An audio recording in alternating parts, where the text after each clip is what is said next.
시온찬양대 찬양 감사합니다. 그런 것 같습니다.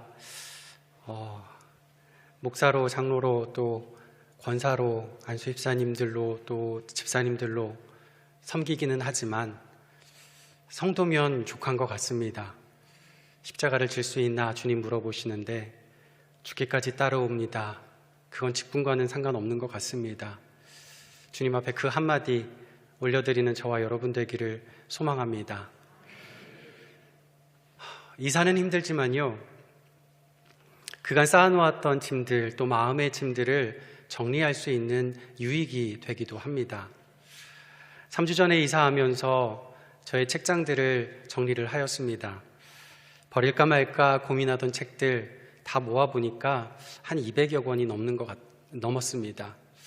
상자들에 담아서 낑낑대면서 옮겨서 고물상에 갖다 무게를 달고 팔아보았습니다. 얼마 나왔을까요? 제 손에 쥐어진 거 딱 23,000원이었습니다.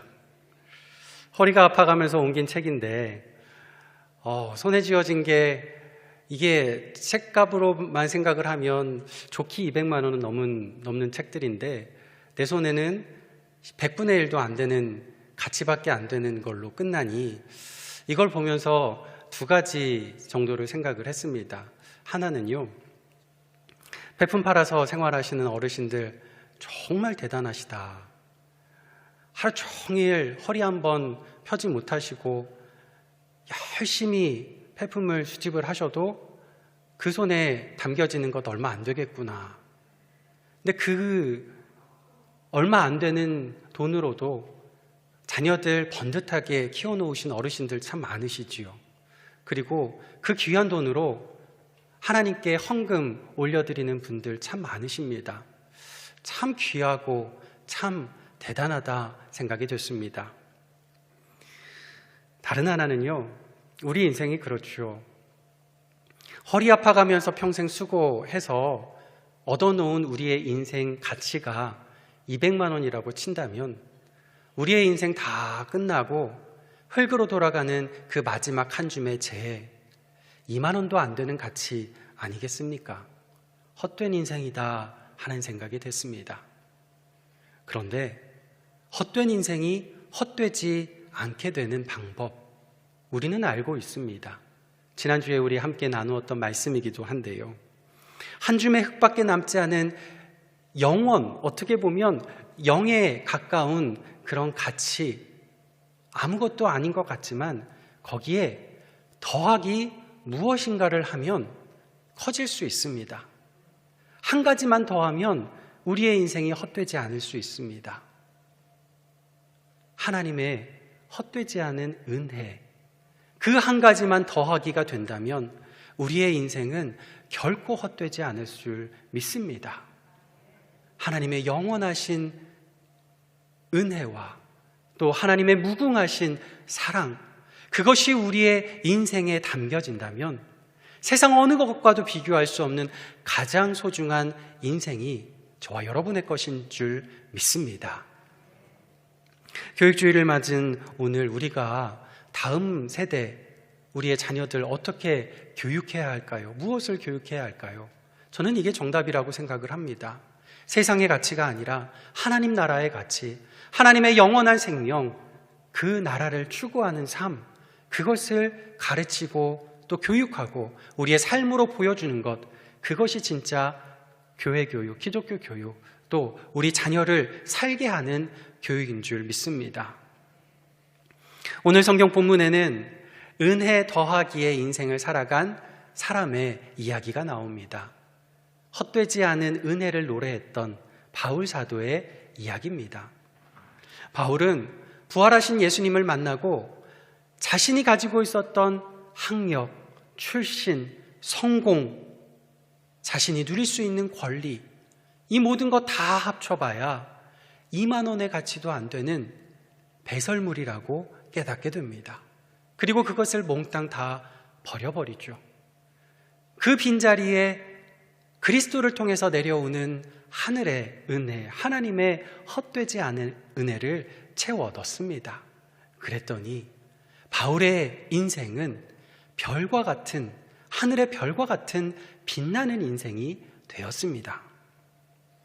며칠 전에 한 TV 프로에서요, 어느 연인의 고민을 상담해주는 장면을 보게 되었습니다. 남자는 한국 사람이었고 여자는 중국 사람이었습니다. 고민은 그겁니다. 여자분이 이제 곧 결혼을 하고 싶어 하는데 결혼하면 중국에 가서 살고 싶다는 겁니다. 마침 남자가 중국어 전공도 했고요. 또 중국 관광 관련해서 일을 하고 싶어 합니다. 문제는 이 남자가 중국에 가서 살고 싶지 않다는 겁니다. 게다가 그냥 보다 보니까 여자가 남자를 좋아하는 것보다 남자가 여자를 좋아하는 게 별로 마뜩지 않은 것처럼 보였습니다. 그런 과정 가운데서 평행선을 그으면서 이야기가 쭉 이어지다가 한순간에 문제가 해결이 됐습니다. 이 두 여인을 상담을 해주었던 연예인이 이 여자분을 유심히 보다가 이런 말을 합니다. 제가 보기엔 여자분 중국 집안이 엄청난 부자인 것 같은데요. 남자친구 그 사실 잘 모르지요? 이 말에 남자친구가 화들짝 놀랍니다.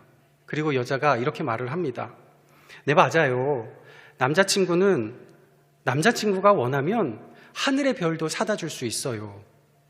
그 말을 듣더니 이 남자의 태도가 180도 바뀌더라고요. 하늘의 별의 가치가 얼마나 대단한지를 새삼 느끼게 됐습니다. 그런데 우리는 알지요. 아무리 이 땅에서 부자라고 해도 하늘의 별을 진짜 사다 줄 수는 없지요. 그런데 그 하늘의 별을 창조하신 하나님께서 우리의 아버지 아니십니까? 그 하나님께서, 인자하신 그 하나님께서는 사랑하는 자녀가, 우리가 하늘의 별을 원한다면, 떼쓴다면 하나님께서는 그 하늘의 별까지도 사주시는 분임을 믿습니다. 아니, 그보다 더 하신 분이죠. 하나님은 여러분 각자의 인생을 하늘의 별처럼 빛나게 만드시는 분인 줄 믿습니다. 그리고 이 별은 인생의 가장 어두운 밤, 가장 깊은 깜깜한 감옥 창살에도요, 반짝반짝 비추게 됩니다. 그것이 오늘 본문의 이야기입니다. 하늘에 빛난 별의 삶, 은혜 더하기의 삶, 은혜로 사는 삶. 오늘과 다음 주일에 걸쳐서 오늘 본문을 말씀을 함께 나누려고 하는데요. 제가 고민을 참 많이 했습니다. 이번 한 주 말씀을 준비하면서 묵상하면서 설교문을 작성하다 보니까 너무 많이 묵상을 했는지 묵상거리가 너무 많아서 점점 길어지는 거예요. 이러다 보면 예배 오신 여러분들 집에 못 가실 것 같아서 결단하고 이번 주와 다음 주 나눠서 같은 본문을 묵상하려고 생각을 했습니다. 오늘은 26절까지의 말씀만 함께 묵상하기를 원합니다. 오늘은 은혜로 사는 삶, 어떤 삶일까? 한 가지만 기억하고 가시면 좋을 것 같습니다. 은혜로 사는 삶, 갇혔으나 자유한 삶입니다. 우리 자막 보면서 함께 읽어볼까요? 갇혔으나 자유한 삶. 네, 은혜로 사는 삶은 갇혔으나 자유한 삶입니다. 23절과 24절 말씀 우리 자막 보면서 아니면 여러분 성경 말씀 보면서 함께 읽어보겠습니다. 많이 친 후에 옥에 가두고 간수에게 명하여 든든히 지키라 하니 그가 이러한 명령을 받아 그들을 깊은 옥에 가두고 그 발을 착고에 든든히 채웠더니 아멘. 바울 사도는 복음을 전하다가 한 사람을 만납니다. 귀신 들린 여자, 점치는 여자. 그 여자를 보고 마음에 측은한 마음이 들어 그에게 예수의 이름으로 명합니다. 귀신이 쫓겨나지요. 귀신에게 잡혀있던 그 여자가 자유 해방을 얻습니다. 문제는 이 여자를 옥죄고 있던 주인, 그녀를 통해서 수입을 짭짤하게 받았던, 점치는 걸로 수입을 얻었던 주인이 수입이 없어지니까 화가 나서 바울 사도를 고발합니다. 이 일 때문에 고발하는 게 아니고요, 다른 일을 걸고 넘어져서 거짓 고발을 합니다. 그것에 정식 재판을 받지 못하고 바울 사도는 깊은 감옥에 끌려 들어갑니다. 억울하게 매를 맞습니다. 남 좋은 일을 해주고 감옥에 들어가다니요. 거기다가 모진매를 맞고 온몸이 욱신거립니다. 발에는 착고가 채워져 있습니다.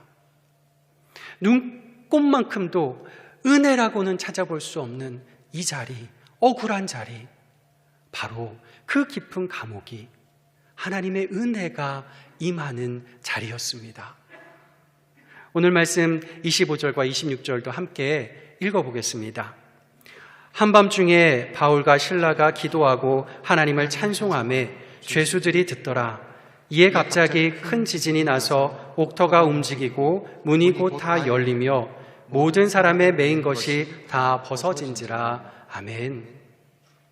바울은 갇혔으나 자유한 사람이었습니다.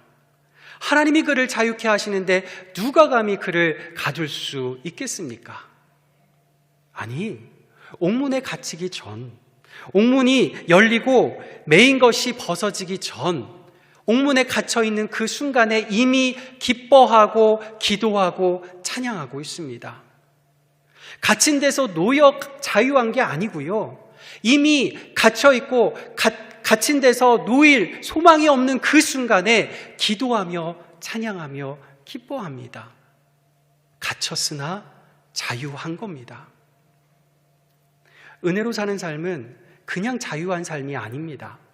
갇혔으나 자유한 삶입니다. 솔직히 사람이 그렇지 않습니까? 평안할 때는요, 갇힌 적이 없을 때는요, 마음에 답답함이 없을 때는 하나님이 생각도 안 납니다. 하나님 은혜는 필요도 없는 것 같습니다. 그러다 내 인생이 갇혀버리고 내 마음이 완전히 꽁꽁 묶여지면 주변을 둘러봐도 다 감옥같이, 지하 감옥같이 아무것도 보이지 않아, 누구 하나 도와줄 이 보이지 않을 그 순간 하나님의 은혜가 보입니다. 그리고 그 은혜가 우리를 자유케 함을 경험하게 되지요. 다락방이라는 격월로 발행되는 묵상집이 있습니다. 재작년에 9월, 10월에 발행되었던 그 다락방 책에서 니콜라스 패터슨이라는 분이 올린 수기가 담겨져 있었습니다. 제가 한번 읽어드리겠습니다. 저는 지금 감옥에 있습니다. 그러나 수감되기 전보다 더 자유롭습니다. 저는 목사로, 예배 인도자로, 직원으로 여러 교회에서 사역했지만 제가 다른 사람에게 강조했던 하나님과의 관계는 끊어졌습니다. 삶을 망가뜨리는 선택과 성공적으로 보이고 싶은 열망 때문에 이중생활을 했는데 결국 그 삶은 무너지고 많은 사람에게 상처를 주었습니다. 제가 수감된 후에 부모님은 세상을 떠나셨고 자녀들은 입양되었으며 아내와 저는 이혼 절차를 마무리하고 있습니다. 지난 몇 년 사이 제가 일구어온 삶이 무너져 내렸습니다. 너무 고통스러웠습니다. 하지만 때로는 소중하게 여기던 것을 내려놓고 그 대신 하나님께 매달려야 합니다. 예수님은 너희는 따로 한적한 곳에 가서 잠깐 쉬어라 말씀하셨습니다. 그 한적한 곳이 감옥일 것이라고는 상상도 못했습니다. 저는 여기에서 하나님의 말씀을 듣는 법을 배우고 있습니다. 그 누구도 과거로 돌아갈 수 없습니다. 그러나 우리는 모두 앞날을 기대할 수 있습니다. 우리는 오늘뿐 아니라 매일 하나님을 선택할 수 있습니다. 날마다 하나님을 신뢰하는 것은 자유 안에서 사는 것입니다. 비록 목사님이셨지만 어떤 죄인지 알 수 없지만 그 죄를 짓고 감옥에 가셔서 목사로 살아갈 때보다 그 감옥에서 오히려 하나님 만나고 그 감옥에서 오히려 자유한 삶을 경험하게 되었던 것이죠. 사실 오늘 본문에서 바울은요, 감옥에 갇혀 있기는 하지만 이분처럼 죄를 짓고 감옥에 간 게 아닙니다. 차라리 죄를 짓고 또 내 실수로 감옥에 갔으면 덜 억울하겠지요. 억울하게 갇혀 있는 겁니다.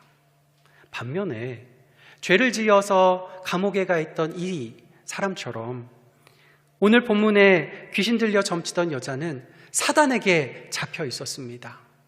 그 여자를 돈벌이 수단으로만 여기던 주인은 스스로는 자유인이다, 스스로는 나는 간친 적이 없다 말하지만 세상과 죄와 돈에 갇혀 있던 사람입니다. 여러분, 우리는 지금 무엇에 갇혀 살고 있습니까? 세상적인 삶에 갇혀 있습니까? 겉으론 선해 보이는데 나만 아는 내 속 문드러져서 누구에게도 보일 수 없고 누구에게도 드러낼 수 없는 죄악으로 가득한 인생 살아가십니까? 꽉 쥐고 있는 손 펴서 내놓을 수 없는 내 기득권, 포기할 수 없는 내 가족, 잃을 수 없는 내 재산, 거기에 갇혀 살고 계십니까? 혹시나 가정이 감옥같이 느껴지는 건 아닙니까? 집에 들어가야 되는데 들어가는 집 문 열고 들어가기가 너무 답답해서 문 밖에서 배회하다가 주차장 여러 바퀴 돌다가 겨우 집 안을 들어가는 그런 경험을 하신 적은 있으십니까? 우울한 마음, 답답한 마음에 갇혀 있습니까? 이 세상에 근심된 일 참 많지요. 코로나로 마스크에 갇히고 이런 아크릴판에 사람들과의 관계가 다 보이지 않는 벽으로 갇혀 있는 것 같습니다. 예배에서도 멀어져서 영적으로도 갇혀 있는 것 같습니다. 여러분, 우리 인생이 갇혀 있는 인생임을 깨닫는다면 바로 그 깨닫는 그 순간 하나님의 은혜가 임하는 순간임을 기억하시기 바랍니다. 귀신 들린 여자가 예수님을 만나고 귀신에서 자유케 된 것처럼 예수님을 만나는 이 예배의 자리, 이 순간이 우리가 사단마귀에서 해방되고 우리의 갇힌 것에서 자유케 되는 놀라운 역사가 있는 자리와 순간임을 믿습니다. 하나님은 우리를 가두었던 사단마귀에게서 우리를 자유해방시키시고 우리를 결박하려 했던 사단마귀를 오히려 결박시키시는 능력의 하나님이신 줄 믿습니다. 우리 예수님 말씀하셨죠. 진리를 알지니 진리가 너희를 자유케 하리라. 아멘입니다. 진리이신 예수님을 알고 믿을 때 죄의 종에서 해방되고 세상의 감옥에서 해방되어 하나님의 자유한 자녀의 기쁨을 누리게 될 줄 믿습니다. 우리가 갇힌 곳, 답답한 우리의 삶의 자리, 먹먹한 우리의 문제들, 그 문제들로 가득한 우리의 가정, 한치의 눈앞도 보이지 않는 내 가게, 내 직장, 내 사업장, 진리이신 예수님께서 자유케 하시는 은혜가 임하는 곳이 되기를 예수님의 이름으로 축복합니다. 그런데 오늘 본문의 바울은 귀신 들렸던 여자나 그 여자를 옥죄었던 주인과 같지는 않습니다. 이미 세상과 죄악에서 이 모든 것에서 자유한 사람이었죠. 바울의 가침은 한 차원 높습니다. 자신의 실수, 죄악이 아니라 복음 때문에 갇혀 있는 겁니다. 더 억울한 겁니다. 하나님 어떻게 이럴 수 있습니까? 내가 누구 때문에 복음을 전했는데, 내가 누구 때문에 이 수고를 했는데 하나님 왜 이러십니까? 그럴 수 있는 상황입니다. 하지만요, 기억하실 건 가둔 건 하나님이 아니란 사실입니다. 우리가 그리스도를 위해 살면 세상이 우리를 가만히 놔두지 않습니다. 우리를 가두려 합니다. 세상이 우는 사자같이, 사단이 우는 사자같이 우리를 으르렁거리며 삼키려 합니다. 생각해 보십시오. 우리가 그리스도인이라면, 그리스도인이라고 우리가 불린다면 최소한 사단이 우리를 보면서 으르렁거리는 정도는 살아가야 하지 않겠습니까?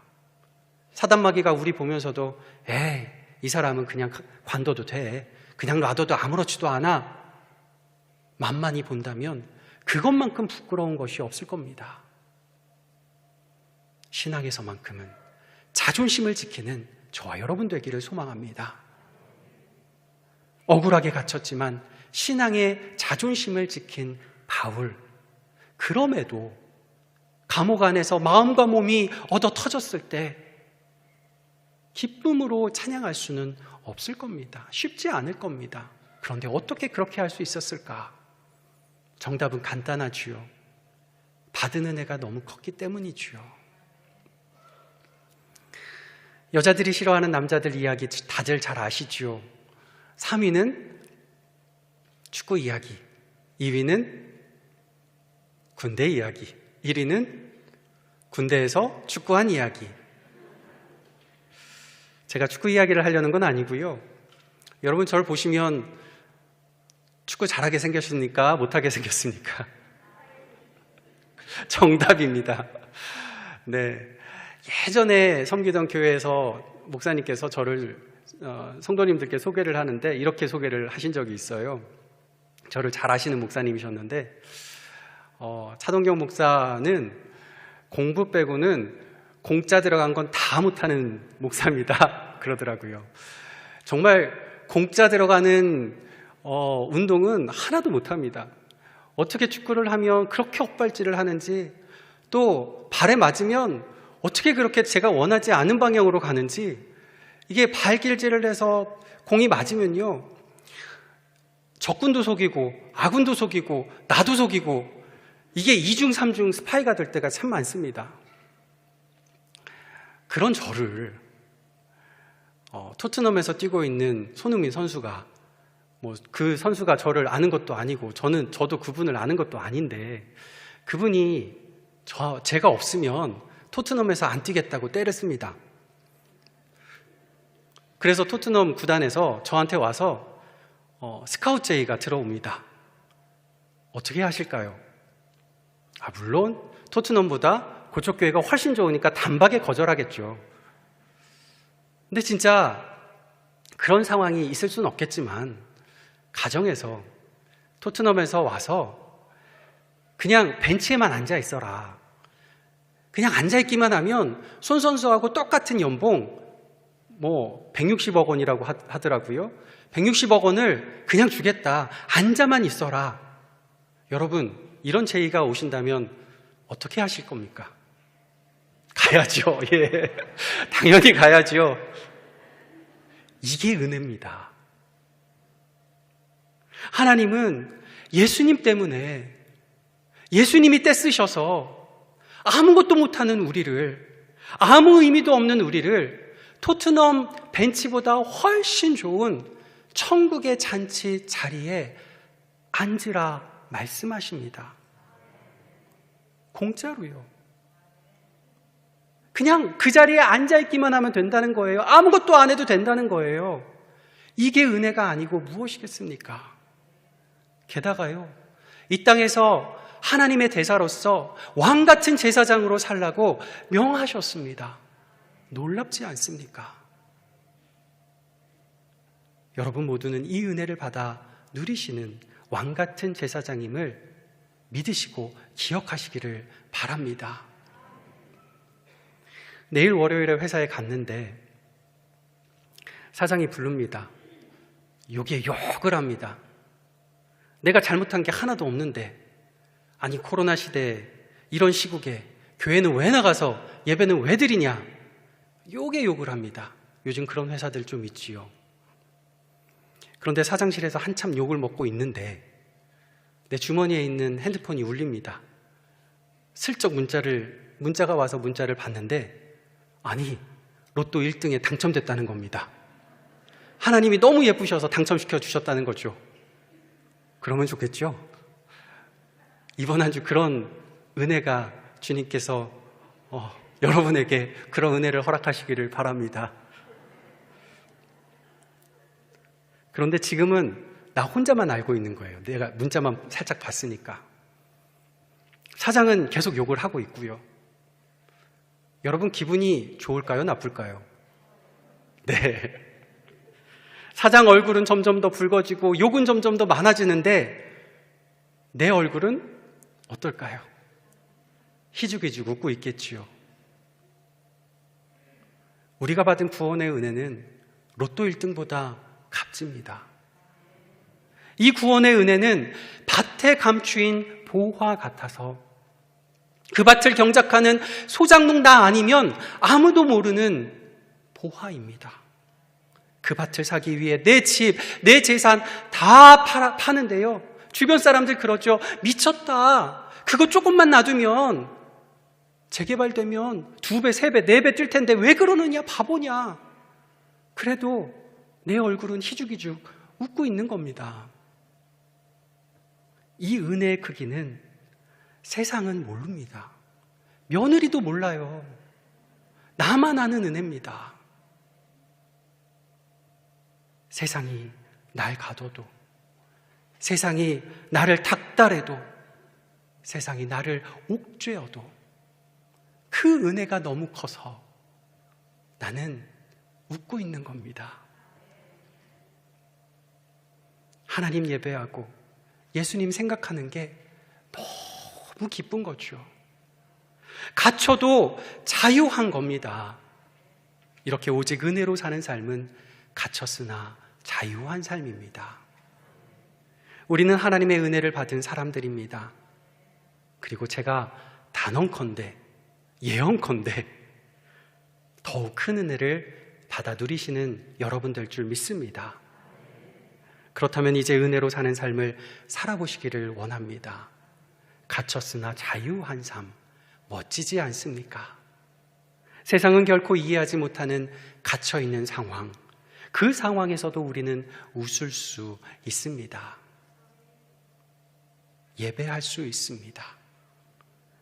우리가 은혜만 구하고 은혜로만 삶을 살게 될 때 여러분의 삶을 가두려고 했던 세상과 사단의 권세가 결박될 것이고 결박되었던 여러분들은 자유, 해방을 누릴 줄 믿습니다. 코로나로 모든 것이 갇혀있는 이때에 오직 주님의 은혜만이 여러분의 숨을 옥죄는 그 모든 것들이 풀려나 하늘로서 내려오는 자유한 성령의 바람으로 시원함을 얻을 줄 믿습니다. 이번 한 주 진리이신 예수님을 알고 또 믿으셔서 그분의 은혜만 간구하기를 다짐하셔서 은혜로만 사는 삶을 사셔서 여러분을 가둬놓는 모든 인생의 문제에서 해방되고 주님의 승리를 누리시는 저와 여러분 되시기를 예수님의 이름으로 축복합니다. 기도하겠습니다. 은혜로우신 하나님 감사합니다. 사랑 많으신 하나님 참으로 감사합니다. 묶였던 우리, 갇혔던 우리, 거기서 몸과 마음이 모진 매를 맞고 욱신거리는 우리를 찾아와 만나주시고 사랑해주시고 하늘의 큰 은혜로 덮어주시니 너무나 감사드립니다. 이 한 주도 주님의 은혜로만 살기를 소망하오니 그 은혜로 승리하게 도와주시옵소서. 감사드리며 거룩하신 예수님 이름으로 기도드립니다. 아멘.